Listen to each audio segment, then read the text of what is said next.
Good morning, guys. This one is with Max Pigman, the founder of Lewis&Clark Brewery. This one was super interesting. Had lots of fun getting to know Max better. Talking about risk, talking about struggles in business. Just a overall really good conversation. I hope you guys enjoy and learn as much as I did on this one.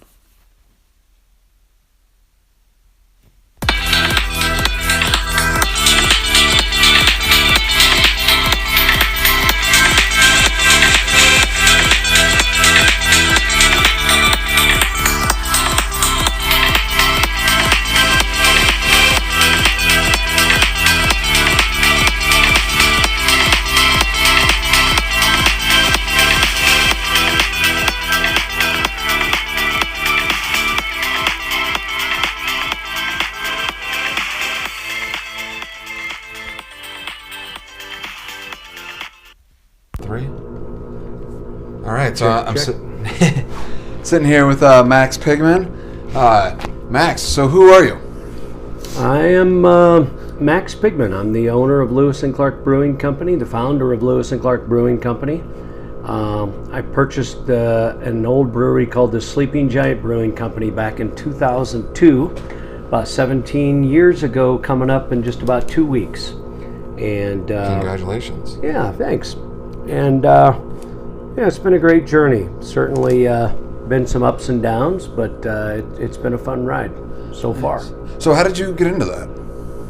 Well, it all goes back to a poker game, actually. Oh, yeah? I was playing poker one night with some friends at another guy's house, and I had stopped at the Sleeping Giant Brewing Company to get a growler of beer before I went to the poker game because I was a home brewer.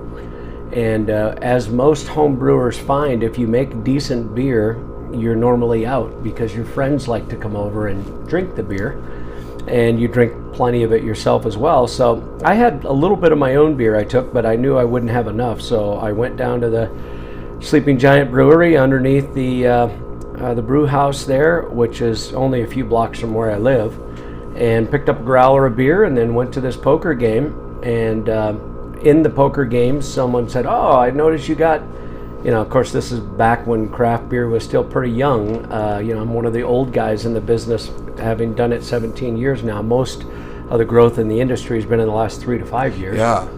So someone said, "Hey, I noticed you're into that craft beer, that Sleeping Giant beer." And I said, "Yeah, I enjoy good beer. I make my own beer." And he said, "Well, they're up for sale. Did you know that?" And I said, "No, I didn't." He said, "Well, they're actually going bankrupt, and so you should go talk to the bank and see if you could maybe get a sweet deal on that place." And I kind of went into my head a little bit, and then this was right before 9/11. Okay. And I worked for a .com at that point, and had a bunch of stock, and I thought I was going to be a rich person because that stock had went way up. But I couldn't sell any of it because I was one of those employees that's on what's called a cliff, so you can't sell until a certain time comes up. Mm-hmm. And then 9/11 comes out, and our stock went from about $138 a share down to about, I think, 24 cents a share. Oh, wow. So we evaporated about $6 billion worth of value in just a very short period of time. Wow.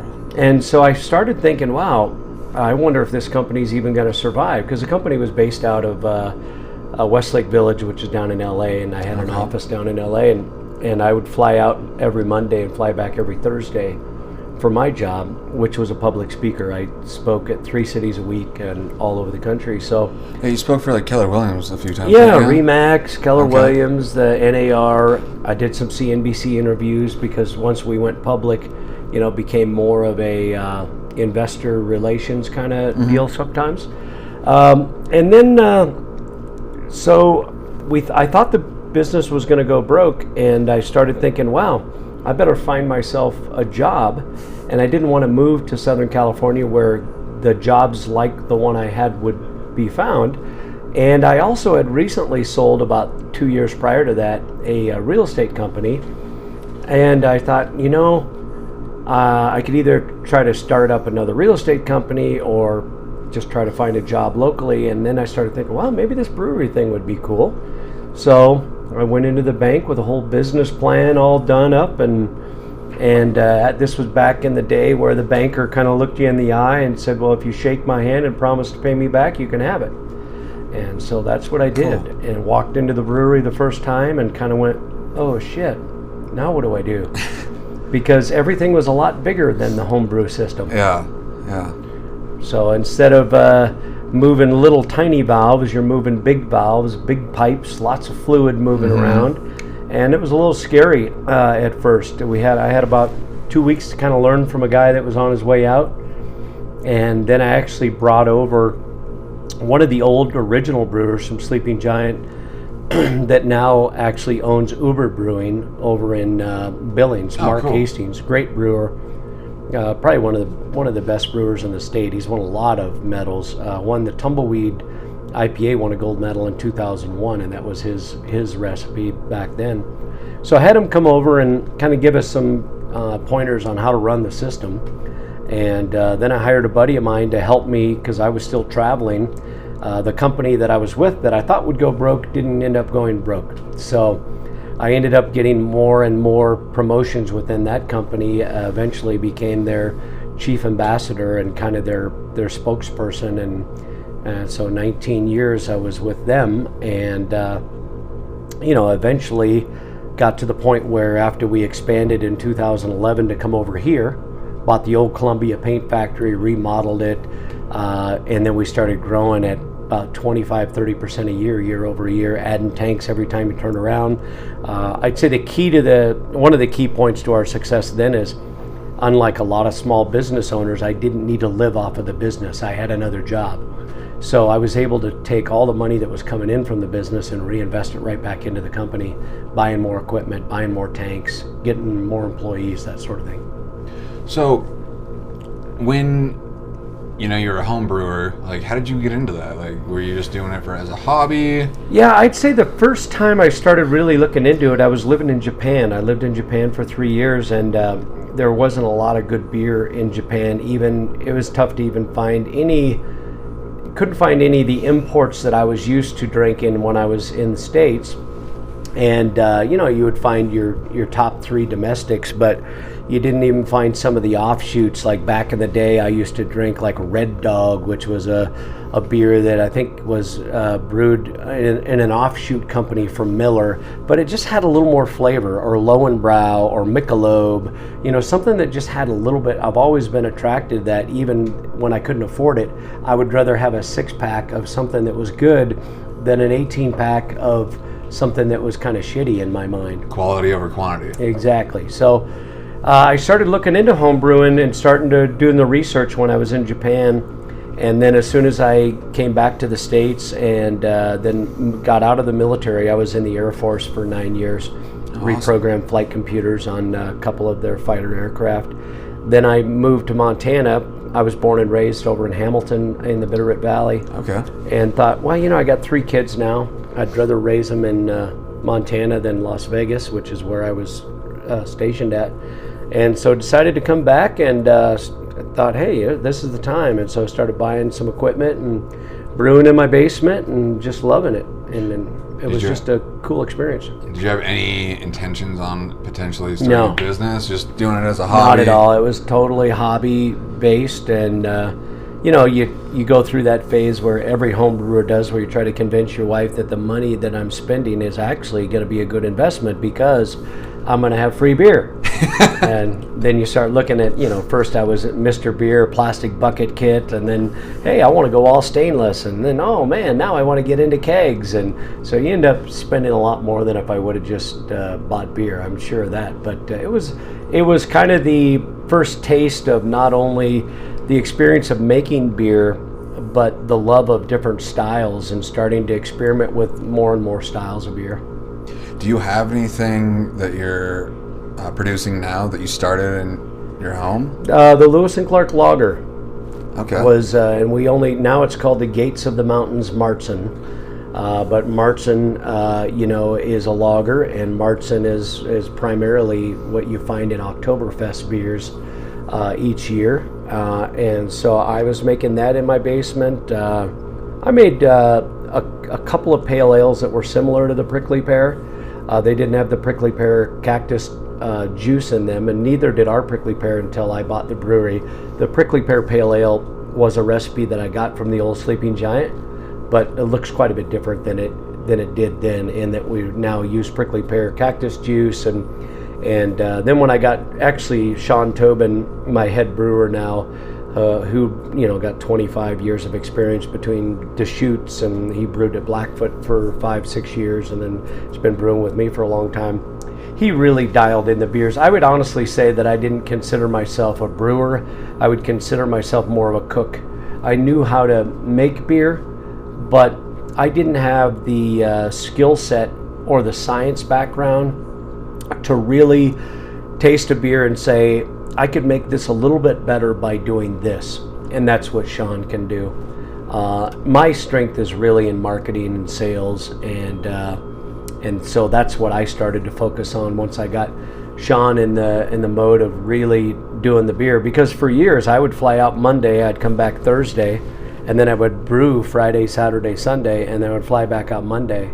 And I would have someone that was working for me that would help me keg, and then we would do a lot of bottling on the weekends. We used to bottle the beer at the old place before we moved over here.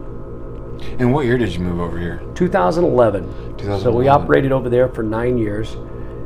It got really tight underneath the brew house. We'd move everything outside during the day and move it back in, extra kegs and extra bottles and all the other stuff that you need to operate a brewery, just because we didn't have the footprint, the square footage that we needed to really do what we wanted to do.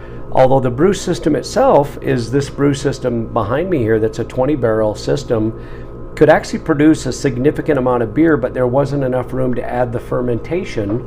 And that really becomes the Achilles heel of most breweries, is not that you need a bigger brew system, you just need more fermenters to put that beer into, because it's going to be sitting there for a couple of weeks going through the process. So our challenge was, we had a great customer upstairs. Most people thought the brew house and the brewery were one and the same, which is, you can't have a brew pub in Montana, it's just against the law. So we were two separate businesses. We actually sold the beer to a distributor who would take the beer across town and then bring it back and sell it to the bar called the Brew House upstairs, bar and restaurant. No, I did not know that. Yeah. That's interesting. Pretty crazy. So you were in the real estate business for a while. Like, how did you get into that? What was your reasoning? When I got out of the military, I had finished my college degree, and my goal was always to be a fighter pilot in the Air Force, and I was a private pilot, still am a private pilot. I started flying when I was about 15, and the military's, the Air Force's pilot need is very cyclical, so it goes up and down. And when I finished my degree, they had a lot of pilots, like 20-some pilots per seat, so they couldn't offer me a pilot slot, but they offered me a missile silo slot as an officer up in Great Falls, a Minutemen project. And I said, thanks, but no thanks. I think I'll just get out. And my mother had gotten into real estate from the time I went into the military to the time I got out, and she was doing incredibly well back in Hamilton. So I thought, I could probably do that. We have a lot of the same communication skills. And so I decided to get into real estate. And I was doing a little bit of everything in the first 6 months. I had a cousin that had a construction company, so I was doing insulating and painting and whatever I needed to do to pay the bills until the real estate took off, and it did take off. Real estate's one of those things that, if you're willing to work hard, you can put a lot of hours in, but you can also get a great return. And building relationships becomes really important, and that certainly is bled over into this business as well. So I did the real estate and opened my own company in about probably 1.5 to 2 years after I moved here, and then operated that for a while. One advantage I had was I had the technology training being in the military and just being interested in computers from the time I got out of high school, that the real estate industry was still into books. They were looking at an MLS book, and And so I started teaching classes to the realtors in my office, which allowed me to recruit more realtors. And then I started teaching classes for the Montana Real Estate Association, so that they could get their CE hours that they need to get each year. Then I started teaching classes in other states, and I found I enjoyed speaking in front of people. It was a kind of a cool change and a fun opportunity. And so I became an instructor in several states, and it was at one of these places that I was teaching that someone else from the National Association of Realtors had seen me teaching and said, hey, we're about to launch this whole new website called Realtor.com, and we're going to put all the homes in America online for everybody to see. Would you like to be a part of that? And that's really where it started. Cool. So in your business, career, do you have any struggles that you've been through that you want to share? Oh, sure. I mean, anytime, business, especially a small business, starting out is very risky. And if you don't have a high tolerance for risk, you're probably better off. And there's a lot of people that certainly are happy in a 9-to-5 or 8-to-4 job, whether it be state or federal government or working for some other company, because they don't really have to worry about payroll and insurance and all of the other things that are going to break down. I've always been somewhat of a risk taker. I've always been a gambler. Matter of fact, I got a poker game tonight. So there's always, I guess that balance of whether or not business is right for people. And there's certainly some people it's just not right for, because it's stressful. I've always been one of those people that could not worry about things that I cannot control. And, whereas some people will get really upset in traffic or really upset waiting for something at the airport. I mean, I flew for 19 years, and got a couple million miles with Delta, and I've seen everything you can think of, from, cancel flights, delayed flights, emergency landings, all that stuff. And it always amazed me that I would see people get so upset and so stressed out, and to the point where they're in tears and they're pounding on a desk saying, I need to get to this point. And that person running that computer has nothing to do with why that airplane can't take off right now. Right. Yeah. And so I think I've just always had that ability, and I'm blessed with that ability I certainly stress about it, but I don't focus on it, because if it's something I can't control, I'd rather work on some things that I can control. I like that. Yeah, I'm the same way. If I can't control something, then I just try and let it go. Obviously there's something bigger than me controlling it. Yeah. And it's like being upset because the light hasn't turned green. Boy, right. It doesn't matter how many times you pound or swear or honk your horn, it's not going to have an impact on the result that's about to occur. So why don't you take that time to listen to a podcast or listen to some music or whatever, Yeah, one of my mentors, I didn't even know what podcasts were, and about 7 years ago, he suggested I listen to podcasts, and it totally changed my mind. And now, because of his mentorship, I started a podcast. He is a TV producer. He produces a lot of shows in Africa and stuff like that. Cool. Yeah. So do you have any mentors that you've had growing up or in this business? I'm sure that there's lots of people that I've met over the years that have had an impact on me. I wouldn't say that there's like one person that I have really focused on that I wanted to be like. I would say from a book standpoint, Rich Dad, Poor Dad, which is an old book, is something that absolutely changed. It's kind of cool you had that in your bag. Kind of changed my thought process about what I was going to do with my life and how I intended on building it out. And then I would say, there's definitely been some leaders that within the company that I worked for that I found qualities that I absolutely did not want to ever be like, and some that I really wanted to emulate. I had a CEO of our company at one time named Mike Long, who I thought was a really really cool guy. I mean, he started WebMD, and he's a billionaire, and he's taken me in his private jet a couple of times, and just a really cool guy. And he didn't have that attitude that goes along with money sometimes. He was a really down-to-earth, genuine person that would actually listen to what you're saying instead of just kind of pretending to listen and then waiting for my next opportunity to talk. There's a lot of people like that aren't really processing what you're saying. And so there's certainly people that I've gotten some good qualities from, or that I wanted to emulate, and people that I wanted to make sure I did not emulate. But I wouldn't say there's like one particular person that I was able to kind of go under their wing and learn the rules of the business. My oldest brother, who has more of an accounting background, I certainly have learned a lot from him. The importance of Excel spreadsheets and things like that when you're evaluating businesses. But that's not my strength, nor is it really my passion. Numbers are just, I would rather hire someone like an accountant to do my books and taxes and all that. Some people love that. They just absolutely get a kick out of saving money in taxes. I would much rather do something that I had a passion for, and it's not that.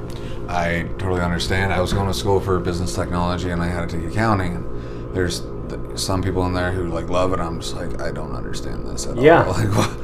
It's a whole, and the world takes lots of different people, which is really cool because, there's, like I said, I don't have anything against anybody that does any job, because if that's what makes you happy and you get fulfillment out of that, then that's awesome.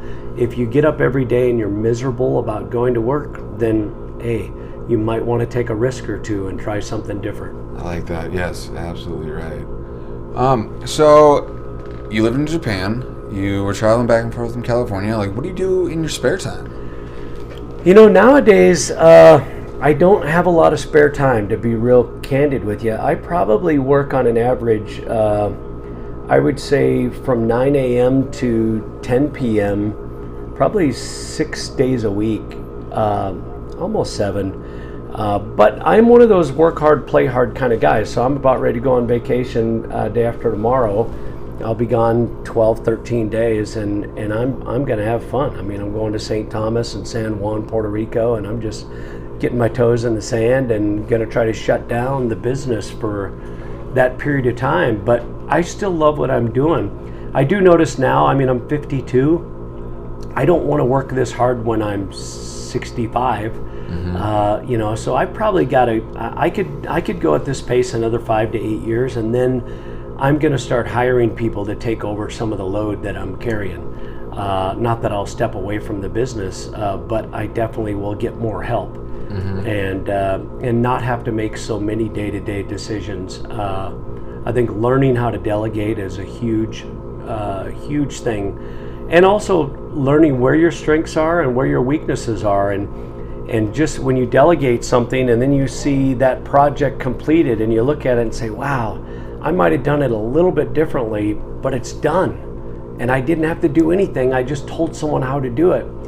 You start realizing that, okay, that has a lot of value, because I can now step back and be more of the vision behind what needs to get done instead of the guy swinging the hammer, so to speak. Mm-hmm. Do you share your vision with your employees? Do they know what's going on? I try to. It's probably something I should do more. I've actually just been thinking about it over the last few months, but I try to do I would say at least semi-annual meetings to say, hey guys, this is where we're going, this is what I want to see happen in the next 6 months or a year. But sometimes you just get moving so fast that you become a little more reactive instead of proactive, and you're putting out fires instead of planting seeds, and mm-hmm. so it's hard to do that. But I've been purposely telling myself to stop and talk to my employees more, because I get so focused on what the task is at hand that I know some of my employees will say, well, I have a question, but I know you're busy, And so you don't want that. No, I always have time for you, but let's just put it on the calendar. Let's just take 15, 30 minutes, whatever, and let me hear what you have to say. If you got an idea or whatever. But they see people like yourself coming in and out of this office a lot, and they realize that, yeah, he's a busy guy. And so you got to make sure that doesn't come across as you don't care. And so I've been, this year especially, I've lost a key employee this year, and that's a reminder of, I wonder what, and of course there's lots of reasons why people leave, other opportunities, and I'm always happy for people to do better in their own life if they can find something that is going to make them happier, richer, all that kind of stuff.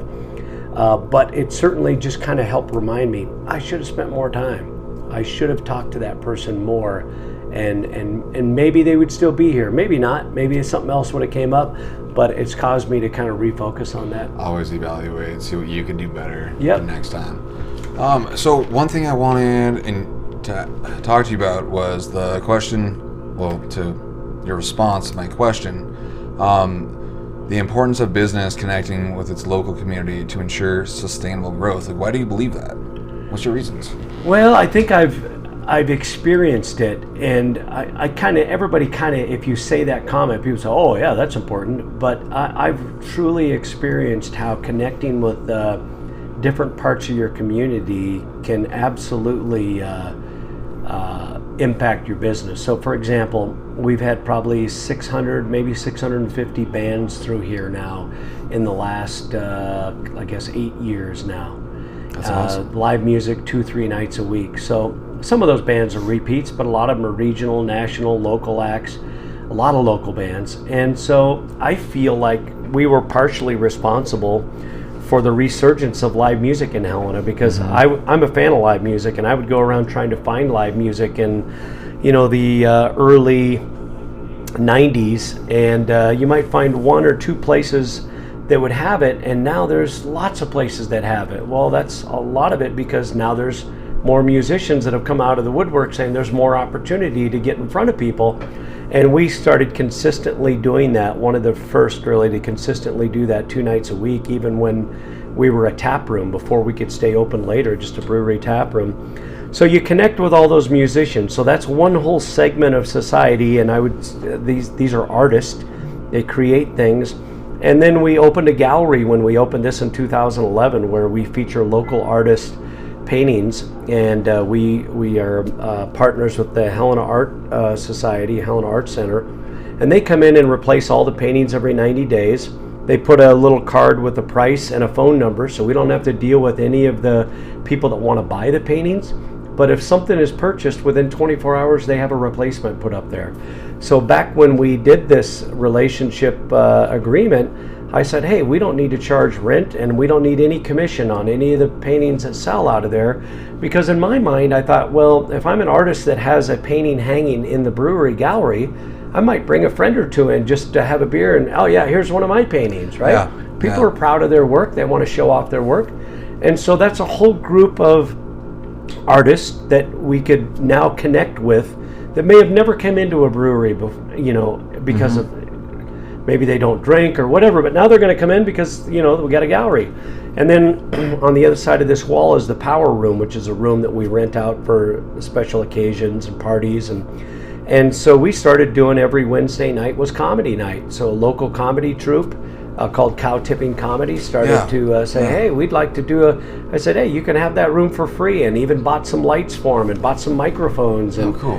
And so all of a sudden 80, 90 people a week are coming in to watch comedy and laugh, and of course they're drinking some beers while they're here too, so that's good for me. But you're connecting with all these different types of community organizations. And then the Ales for Charity, which is every Tuesday night. We've done that for over 8 years now, where we give $1 of every beer we sell from 5 to 8 to that charity. And we're talking about, usually somewhere between $20,000 and $25,000 a year of checks that I'm writing just for those beers. And when you think about from a charity standpoint, we could do a bake sale, we could have a car wash, or we could just invite our friends to come down to the brewery on Tuesday night, and we could make some money for our nonprofit.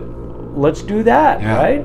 So when they do that, you'll get some people that come in here that have never been in the brewery because they're from the Humane Society or Intermountain Children's Home, or they're from, Florence Crittenden, or all these great nonprofits that we have here in Helena.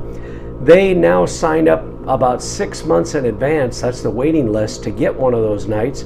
And they invite all of their people to come down and have a beer that night because they know they're getting a third of the money. Mm-hmm. And so all of a sudden now you've connected to this group of people. So all of those connections came to a head and really kind of came to a realization to me is when we needed a city commission meeting for what's called a change of use permit, when we were going to change this from a tap room into a beer and wine license, and we had a new parking lot that we had installed over at the brewery annex. It needed to be something that the city had to vote on. And so I'm a little worried that if they don't vote that way, my whole business is now in a mode where I've got to shut down the retail because we're going to grow above that 10,000 barrel limit. It was before they changed the law, so we would have had to start giving away our beer. We couldn't sell it anymore after 10,000 barrels unless we could get this beer and wine license. So we go before the city commission, and it gets to be about, I think the meeting's at 7 o'clock, and I get up there at about 1:45, and there's probably already 50 to 75 people in line waiting to testify for us. And by the time came time to testify, they were out the door and down the hallway waiting to testify on our behalf. And there was musicians and comedians and artists and nonprofits, and it just about brought tears to my eyes to realize that, wow, I didn't even have to ask these people to come and say, hey, these guys are doing a good thing.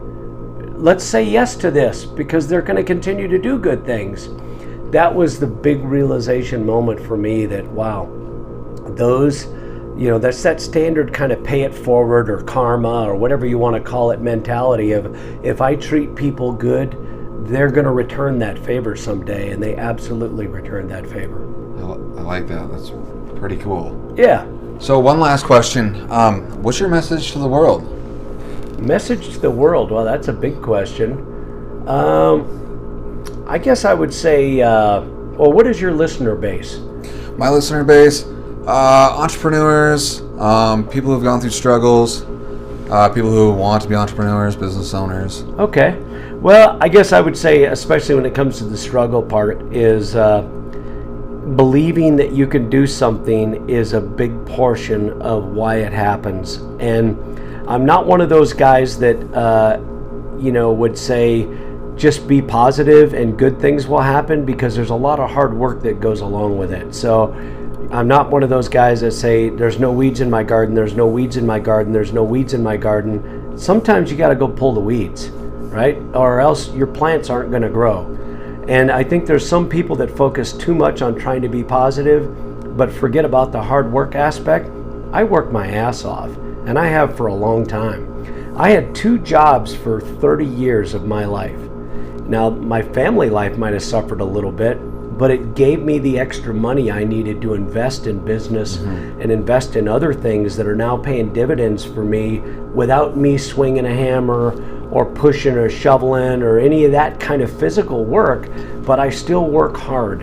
And I guess my big recommendation would be, if you've got a little bit of risk tolerance and you're ready to work hard, then owning your own business is a beautiful thing, because it also gives you an opportunity as your business grows, just like Rich Dad, Poor Dad years ago when I read it, probably, 20 years ago, 30 years ago maybe, that's been out for a long time, about, starting to utilize your business as a way to carry a lot of the expense in your life. And there's a lot of things that you can legitimately do that are fun things, but become a tax write-off for your business, we did a trip to Minnesota last year, my wife, and we took a cooler full of beer, and we gave samples all the way there and back, and stopped and talked to different distributors, but we also went to a Minnesota Vikings game, and we went up to the Grand Marais, and we had just a great working vacation that was a totally legitimate tax write-off because we're going to be moving into North Dakota, and those seeds that I planted are going to start to pay off. So I would say, don't be afraid and don't give up. And really, there's certainly 2 or 3 times in the last even 5 years that I've been tried really hard, and I've thought, wow, maybe I should just hang it up and do something else. And that 9-to-5 job started looking really good when you're under a lot of stress and you're wondering how you're going to make payroll for your employees and stuff like that. But I can see the light at the end of the tunnel, and it's getting closer. And so that tells me that the hard work is going to pay off. Cool. I like it. It's pretty inspiring. Cool. Well, thank you for your time, Max. Absolutely. I appreciate it. My pleasure.